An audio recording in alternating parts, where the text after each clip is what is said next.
Welcome to Study Shortcuts. Here study becomes easier.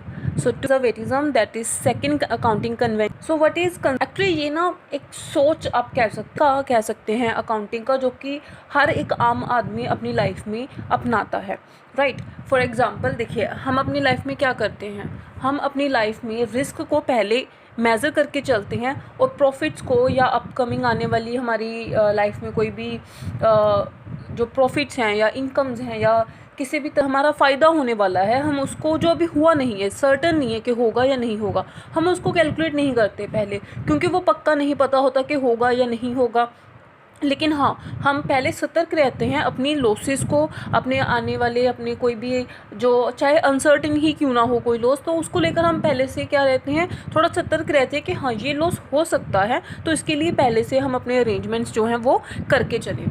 तो यही चीज़ हम अकाउंटिंग में भी करते हैं। देखो अकाउंटिंग में यानी कि बिज़नेस को चलाने वाला जो बिज़नेसमैन है वो भी क्या करेगा, एक बिज़नेस जो है जो उसे भी हम एक पर्सन मानते हैं, तो वो भी क्या करना चाहेगा, एक सेफ साइड प्ले करना चाहेगा डेफिनेटली, एक हर आम आदमी की तरह वो भी यही देखेगा कि जो लॉसेस अनसर्टन है, राइट, हो भी सकते हैं और नहीं भी हो सकते, उसके रिलेटेड वो पहले से थोड़ा सतर्क रहकर चलेगा। लेकिन जो प्रॉफिट्स अभी हुए नहीं हैं, अनसर्टन है, उसी को थोड़ी ना हम रिकॉर्ड कर लेंगे कि जी हमारे प्रॉफिट्स हो गए, अभी वो हुए ही नहीं हैं, तो जो पैसे रिकॉर्ड कर सकते हैं। और अगर हम रिकॉर्ड करेंगे तो फिर जो चीज़ हमारे पास अभी आई ही नहीं है उस पर हमें एक्स्ट्रा टैक्स पे करना पड़ सकता है, राइट, उसके लिए एक्स्ट्रा कुछ हमें कॉस्ट पे करनी पड़ सकती है। तो ये चीज़ बिजनेस के साथ होती है और यही जो है कंजर्वेटिज्म और प्रूडेंस जो है हमारा सेकंड कन्वेंशन है वो बताता है। See the convention was stated informally as anticipate no profits but provide for all losses. देखिए यही कह रहा है कि प्रॉफिट को रिकॉग्नाइज ना किया जाए, प्रॉफिट्स को ना हमारे फाइनेंशियल स्टेटमेंट्स में उसके लिए कोई जो प्रॉफिट्स में जो भी अनसर्टन प्रॉफिट्स हैं, ठीक है, और जो लॉसेस है उसको पूरा उसको प्रोवाइड किया जाए, दैट मीन्स उसका पूरा ट्रीटमेंट जो है उसके रिलेटेड जो प्रोविजंस है वो लेकर चले। तो अभी इस लाइन का मतलब तो यही है कि प्रॉफिट्स को इग्नोर करके लॉसेस पर पूरा ध्यान देना चाहिए। In other words accountant follows policy of playing safe. हर कोई सेफ प्ले करना चाहता है, अपनी जो भी लॉसेस आने वाले हो सकते हैं उसकी लाइफ में उसके लिए पहले से वो तैयार रहना चाहता है। When there is an event with uncertain outcome, outcome क्या अनसर्टन है, चाहे वो लॉस है चाहे प्रॉफिट है, लेकिन अनसर्टन है। The revenue should be recognised when they are actually earned and recognise expenses when they are reasonably probable. That means profits जो हैं उसको तभी रिकॉग्नाइज करना चाहिए जब वो एक्चुअली हमने अर्न कर लिए हों, और एक्सपेंसेस को और लॉसेस को तभी रिकॉग्नाइज कर लेना चाहिए चाहे उसकी प्रोबेबिलिटी भी हो कि वो हो सकते हैं। प्रोबेबिलिटी पर ही हम उनको जो है उसको वेटेज हम अपनी बिजनेस में दे देंगे। तो यही कह रहा है ये भी कि जो प्रॉफिट्स हैं उनको कब रिकॉग्नाइज करना चाहिए, जब वो एक्चुअली अर्न कर लिए हमारे बिजनेस ने, लेकिन लॉसेस को कब करना चाहिए, जब उसकी प्रोबेबिलिटी भी हो सकती है कि आने वाले टाइम पे वो हो भी सकते हैं या नहीं। उसके लिए हमें देखना होगा कि हमारे बिजनेस में सफिशेंट जो कैश है या सफिशेंट रिसोर्सेज हैं उस आने वाले लॉसेस को ओवरकम करने के लिए, आने वाले एक्सपेंसेस को ओवरकम करने के लिए। अगर नहीं है तो हम उसके लिए क्रिएट करें वो रिसोर्सेज, तो वो हमारी पहली प्रायोरिटी हो जाती है। फॉर एग्जाम्पल, अब ये एग्जाम्पल देखिए, ये कन्वेंशन ही बहुत इंपॉर्टेंट है। ये कन्वेंशन है ना जो कि एक्सपेंसेस को हम तभी रिकॉग्नाइज कर लें जब वो उनकी प्रोबेबिलिटी होने या ना होने की, लेकिन रेवेन्यू को तभी रिकॉग्नाइज करें जब वो एक्चुअली अर्न होते हैं। तो ये कंजर्वेटिज्म जो कन्वेंशन है ये बहुत इंपॉर्टेंट है।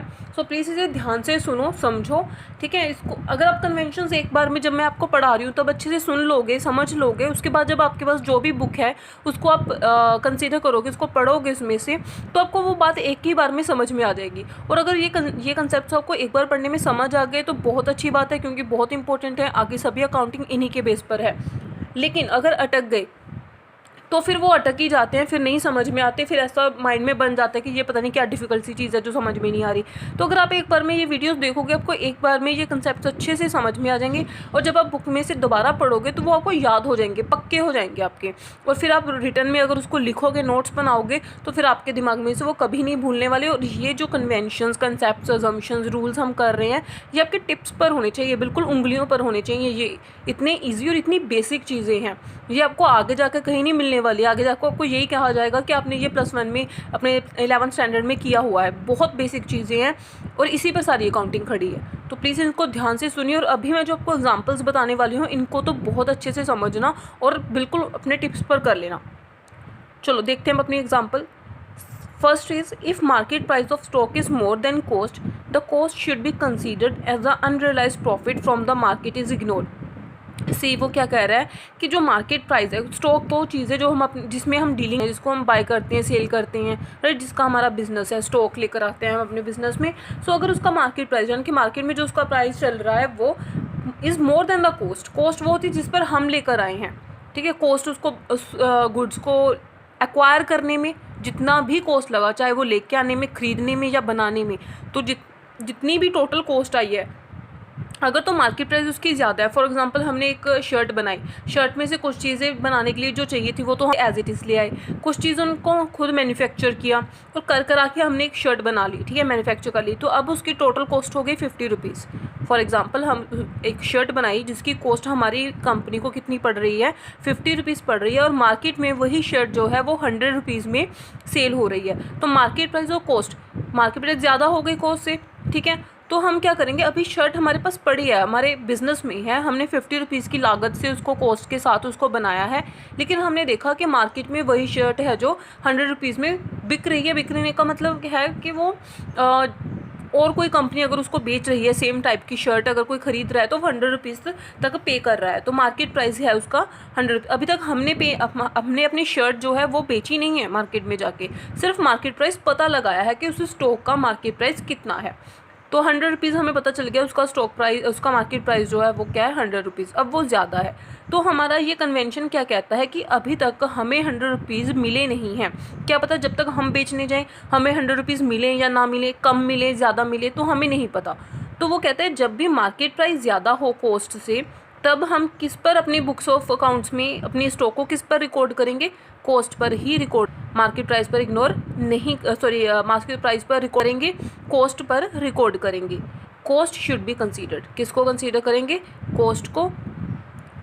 As the unrealised profit from the market is ignored, market से जो प्रॉफिट हमें 150 रुपीज़ का दिख रहा है, एक्चुअली वो अनरियलाइज प्रॉफिट अभी तक रियलाइज नहीं हुआ, हमें मिले नहीं है 50 रुपीज़, तो उसको हमें इग्नोर करके चलेंगे। हम ये नहीं कहेंगे कि हाँ जी हमारी शर्ट तो आज 100 रुपये की मार्केट में बिक रही है तो हमें तो बस 50 रुपये का फ़ायदा होगा ही होगा, ये नहीं हम कहेंगे। हम अपनी बुक्स ऑफ अकाउंट्स में कितने पे शो करेंगे, 50 रुपीज़ पर ही शो करेंगे। If market price of stock is less than cost, it is recorded at the market price because we should make sufficient provisions for the unseen losses। जैसे मैंने पहले कहा, जो भी unseen losses हैं, losses जो अभी हुए नहीं हैं लेकिन हो सकते हैं, उसके रिलेटेड हमें अपनी सफिशेंट प्रोविजंस जो हैं वो बनाकर चलनी पड़ती हैं कि अगर ये लॉस हो गया तो क्या हम उसको ओवरकम करने के लिए हमारे पास रिसोर्सेज हैं। सो वो कह रहा है कि अगर मार्केट प्राइस जो है स्टॉक का वो कम हो कॉस्ट से, कॉस्ट मतलब फॉर एग्जांपल अगर हमारी 50 रुपीज़ की शर्ट थी और मार्केट में उसका प्राइस चल रहा हो 40 रुपीज़, अब तो 10 रुपीज़ कम हो गया ना, तब हम किस पर रिकॉर्ड करेंगे, तब हम मार्केट प्राइस पर रिकॉर्ड करेंगे।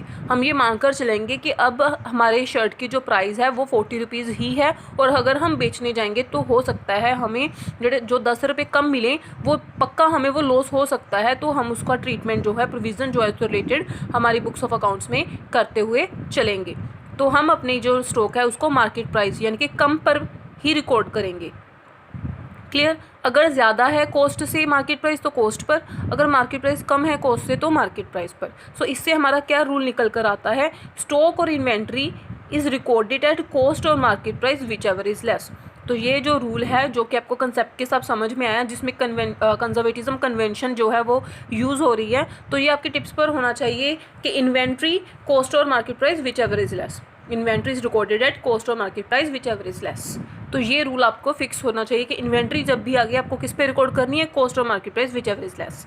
क्लियर, ऐसी other examples, maintaining provisions for doubtful debts. Doubtful debts कौन से होते हैं, डाउटफुल यानी कि जिसमें थोड़ा शक हो। डेट्स क्या होते हैं, कर्जा, यानी कि जिन लोगों को हमने कर्जा दे रखा है क्या पता वो वापस करके जाएं या ना जाएं, या पूरा करके जाएं वापस या ना जाएं, या टाइम पर करके जाएंगे या नहीं, तो वो डाउटफुल हैं। क्लियर, अब उसके रिलेटेड जो हमारे लॉसेस हो सकते हैं, हमें जो नुकसान हो सकते हैं, उसके रिलेटेड भी हमें प्रोविजंस जो है वो बनाकर चलनी पड़ती हैं। ठीक है, अब इसकी थोड़ी और एग्जांपल देखते हैं हम।